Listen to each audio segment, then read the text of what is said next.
In this video, I'm going to show you how to connect your Phantom wallet to Bullx Neo. The first thing you want to do is you want to go to the left menu and scroll down until you see Wallet Manager. Then, where it says Withdraw Wallets, all you want to do is you want to press on Add Wallet.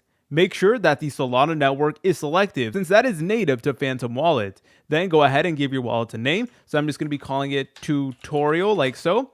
And now you want to go ahead and enter in the Phantom Wallet address. So to do this, you guys could do this either using the Phantom Wallet browser extension or the Phantom Wallet application. It is basically the same process. So what we need to do is we need to go ahead and open up Phantom Wallet. Then we need to go ahead and select on this option that does say receive. Then there you go, we have Solana over here. So all we need to do is copy Solana. Then we need to go ahead and paste it into this box right over here. Then go ahead and press on Add Wallet. And from there, your Phantom wallet will now be connected to Bullx. So basically, whenever you do withdraw money from your gains on Bullx, it will actually go to this Phantom wallet account, and you guys are basically able to cash that out to your bank account. If you guys found this video helpful, make sure to leave a like and subscribe. I'll see you in the next tutorial.